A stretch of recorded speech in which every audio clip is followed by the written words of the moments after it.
Bueno, una vez que sabemos cómo colocar los átomos o cómo se colocan los átomos para formar las redes cristalinas, necesitamos desarrollar un lenguaje que nos permita entendernos entre nosotros. Necesitamos un lenguaje que nos permita nombrar los puntos de la red, las direcciones de la red y los planos de la red cristalina.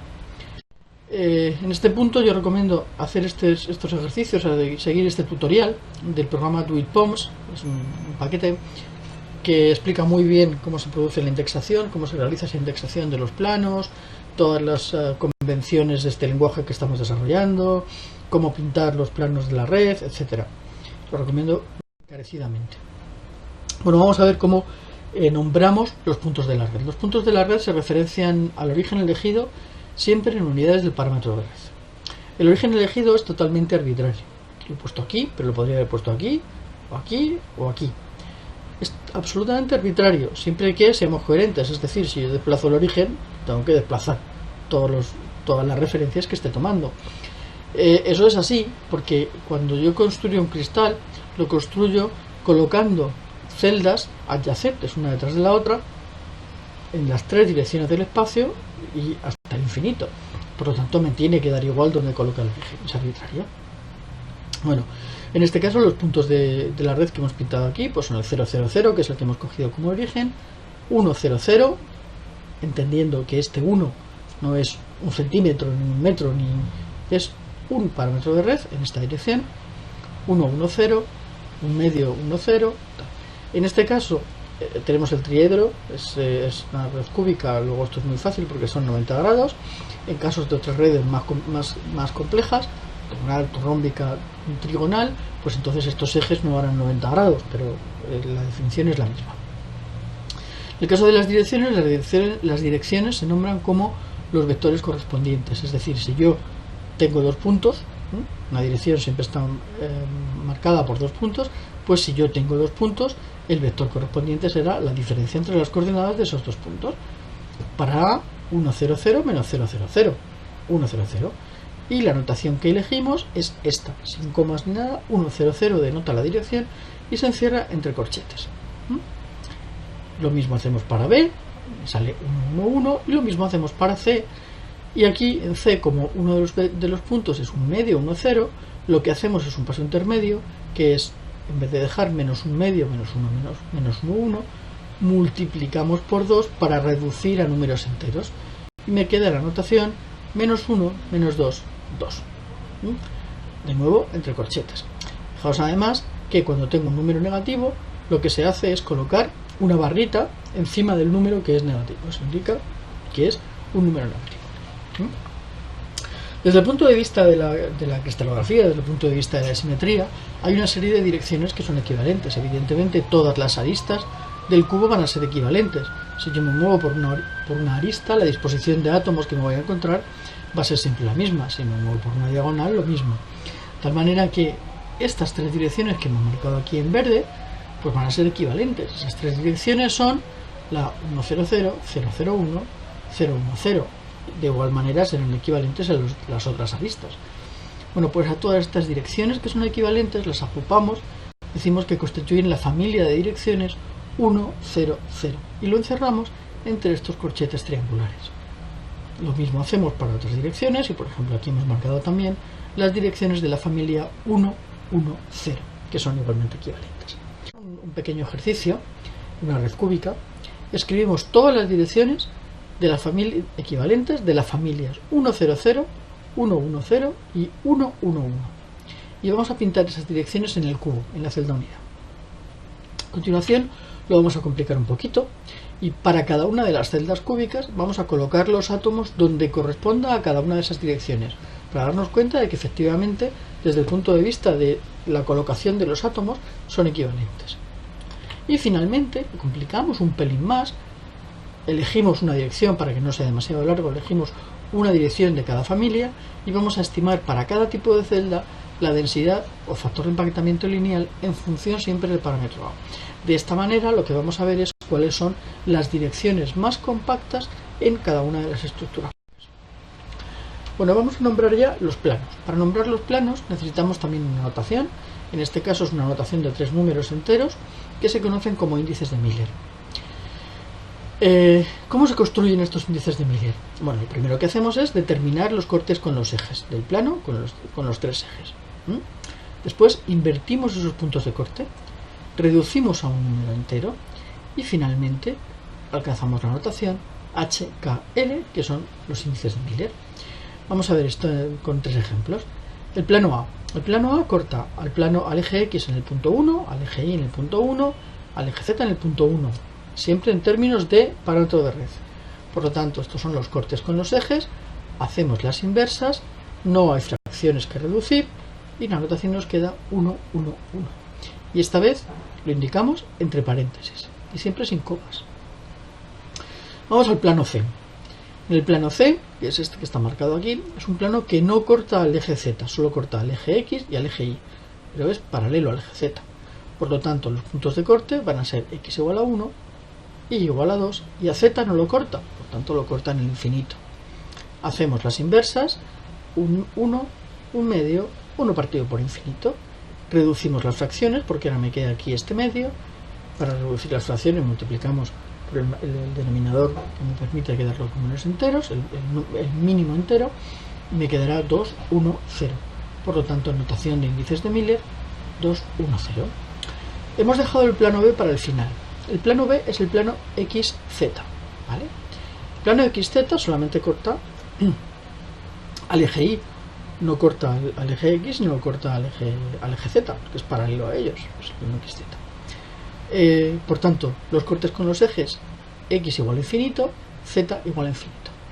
¿Qué pasa con Y? Yo había colocado el origen aquí.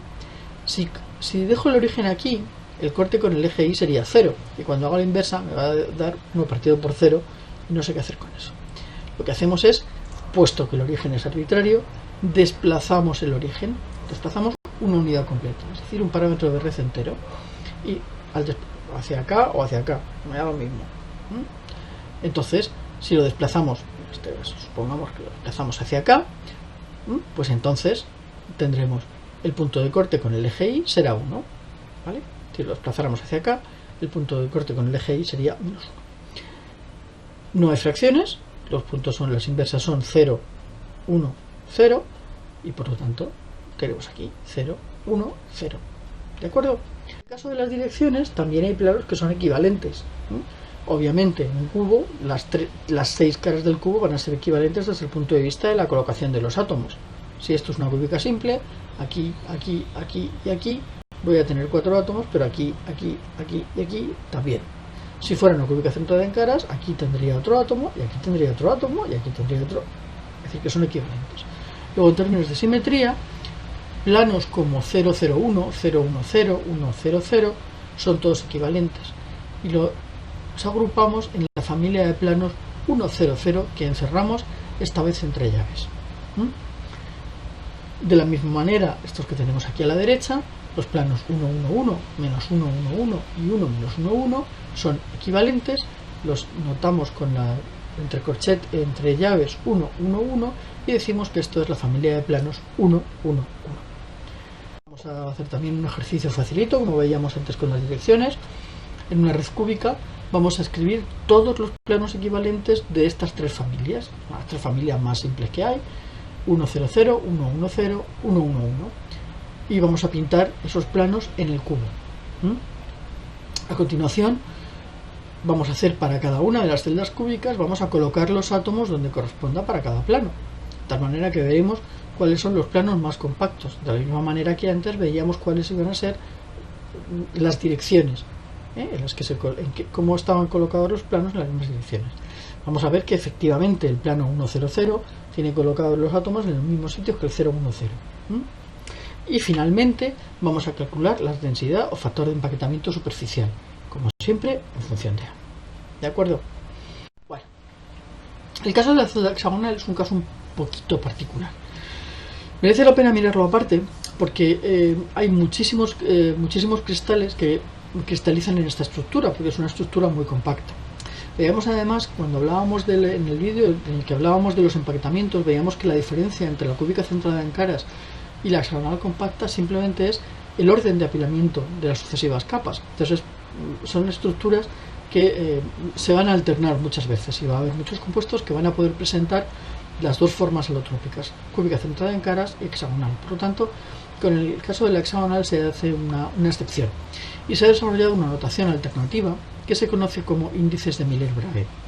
Esta notación es, podéis imaginar, igual que el índice de Miller, pero vamos a tener un índice adicional.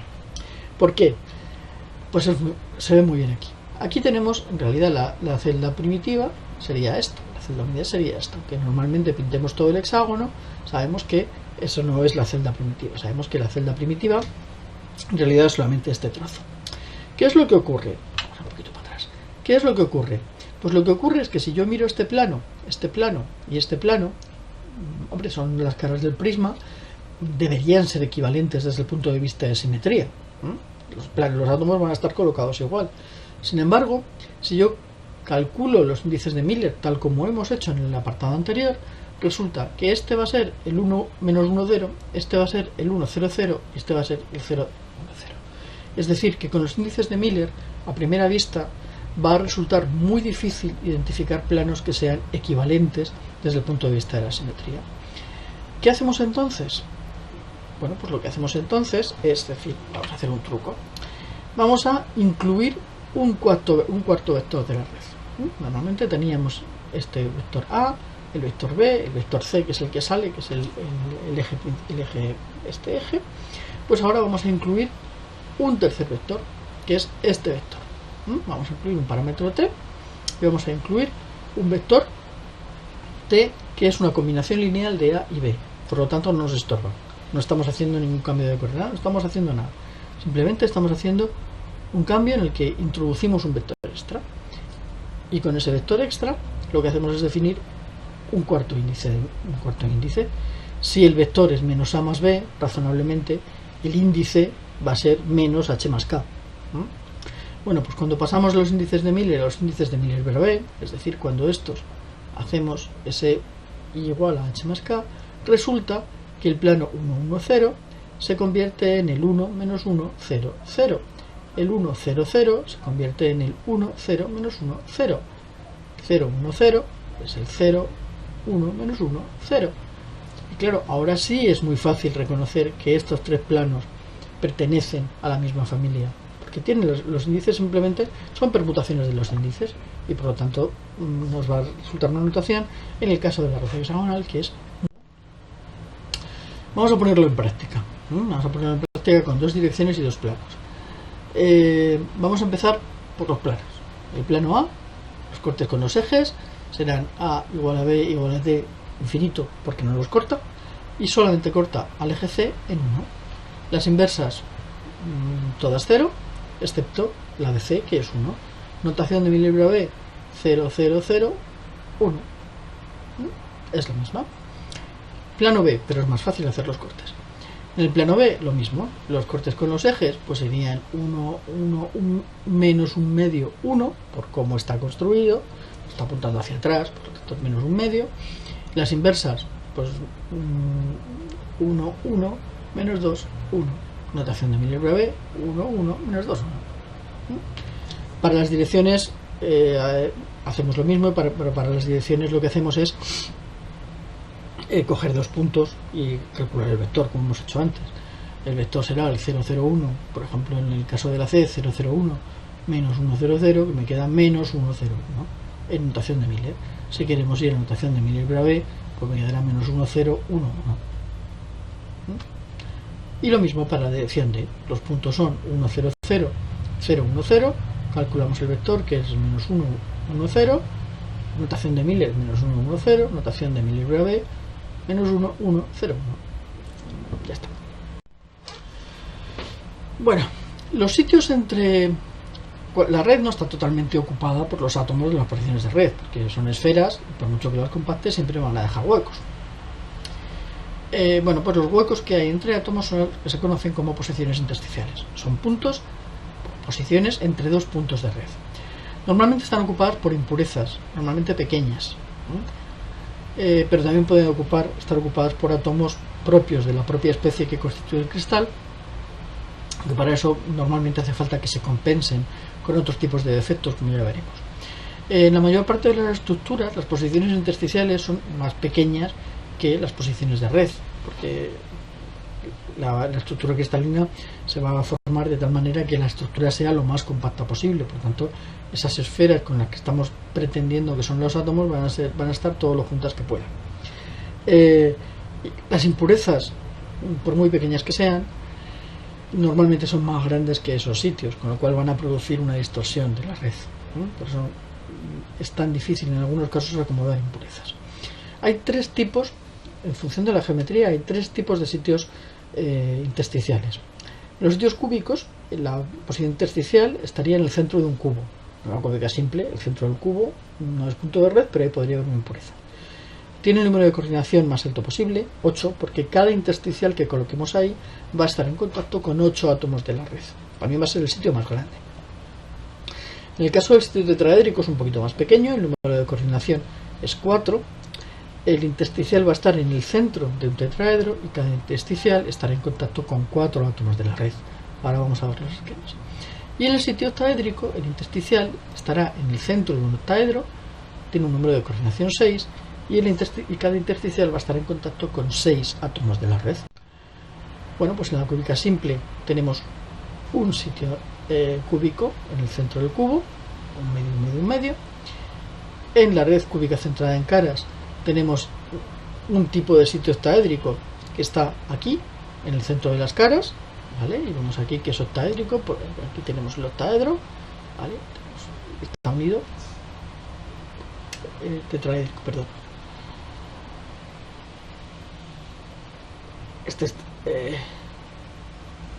Y tenemos, estamos aquí, y tenemos un sitio tetraédrico, que es este de aquí, que está, el átomo está en el centro de un tetraedro. Vemos aquí, paz, ¿vale? Efectivamente, en el tetraedro estamos unidos a estos 4, en el octaedro estaríamos unidos a estos 4 de aquí, a este que estaba aquí y a este que estaba aquí, 6. De la misma manera, en la cúbica centrada en caras, los sitios octaédricos son los que están en el centro del cubo y en los centros de las aristas, y los sitios tetraédricos pues están situados a un cuarto, 3/4 del origen, que fijemos. Tal cuántos hay. Vamos a tomar la más complicada, que es la que no hemos visto en el ejemplo, porque se mezclan muchos átomos y ya no se ve nada. Vamos a tomar como ejemplo la red FCC para ver cómo se cuentan. Bueno, pues hemos visto los sitios octaédricos, ¿cuántos hay? Hemos dicho que son los puntos medios de las aristas y el centro del cubo. En un cubo, ¿cuántas aristas tenemos? 12. Por lo tanto, tenemos 12 sitios tetraédricos. Ahora bien, de la misma manera que cuando contábamos puntos de red, hay que tener en cuenta que cada arista no es exclusiva de una celda, sino que está compartida por 4 celdas. Por lo tanto, estas 12 posiciones estarán compartidas por 4 celdas cada una. Es decir, que en realidad tenemos 3 posibles sitios intersticiales octaédricos por celda. Y además tenemos el del centro del cubo, que no está compartido por nadie. Por lo tanto, tenemos 4 posibles sitios intersticiales octaédricos por celda. Es consistente con que estemos en el centro de un octaedro. Estamos entre 0,41 y 0,73. Podría ser tetraedro, podría ser octaedro. Estamos justo en el límite. Tal manera que efectivamente podemos ocupar los sitios octaédricos. Me da un radio de 0,621 en centímetros, ¿vale? Este era 1,5. Y necesitamos las mismas 10.000 bolas pequeñas, que son el número de sitios octaédricos, porque hemos visto antes que en una red cúbica centrada en caras yo puedo tener 4 sitios octaédricos por celda, pero también sabemos que en una red cúbica centrada en caras hay 4 sitios de red por celda. Por lo tanto, si yo he construido esta pared siguiendo la estructura de la red cúbica centrada en caras, por cada celda habré utilizado 4 bolas y por cada celda tendré 4 bolas pequeñitas. ¿De acuerdo? Bueno, vamos a ver también ahora un puntito, algo que ya hemos visto también en otro punto de este curso. Vamos a considerar una haz de luz coherente que incide sobre una fila de átomos.